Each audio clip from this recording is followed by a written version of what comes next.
3 দিনের পুলিশ রিমান্ডে নিয়ে চুরি যাওয়া সোনার অলংকার সহ নগদ 3,70,000 টাকা আর উদ্ধার করল নিউ জলপাইগুড়ি থানার পুলিশ।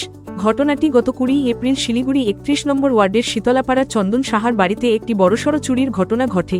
এরপর এনজেপি থানায় লিখিত অভিযোগ দায়ের করে চন্দন সাহা। অভিযোগের ভিত্তিতে তদন্ত নামে এনজেপি থানার সাদা পোশাকের পুলিশ। তদন্তে নেমে আশেপাশের সিসি ক্যামেরা ফুটেজ খতিয়ে দেখে গত 10 মে চুরির ঘটনায় গ্রেফতার করা হয় দীপক দাস ওরফে খ্যাপা কে।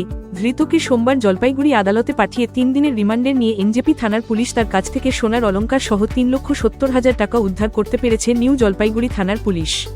আজ এক সাংবাদিক বৈঠকে deputy police commissioner Rana Mukherjee বলেন, 21 তারিখে 21/4/26 তারিখে আমাদের শীতলাপাড়া জায়গাতে এনজেপি থানার এরিয়া সকালবেলা চুরি হয়। একটা বাড়িতে ফাঁকা ছিল, বাড়ির যে ওনার তিনি মার্কেটে গেছিলেন, সেই সময় তার বাড়িতে চুরি হয় এবং আমরা সেই খবরটা থানায় পাই। তিনি এসে কমপ্লেন করেন।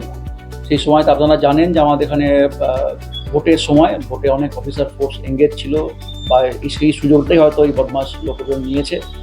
আমরা তারপরেতে সিসিটিভি অ্যানালাইজ করি, আমাদের এসিপি এবং আইসি মিলে এটা সিসিটিভি অ্যানালাইজ করে এবং আমরা ওই সিসিটিভি দেখে 4-5 জনকে সাসপেক্ট বলে মনে করি। সেই ওপর আমার নজর ছিল, আমরা খবর নিচ্ছিলাম।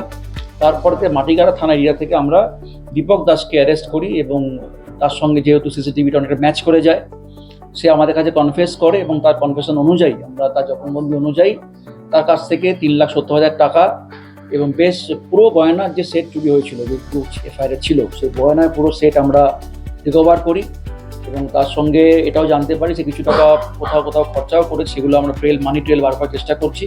আশা করছি আগামী দিনে টাকার পুরো অংশটি আমরা পেয়ে যাব। এবং দীপক দাসকে আমরা রিমান্ডও নিয়েছিলাম এবং এই চুরিটা একটা বড় চুরি হয়েছিল শহরের বুকে।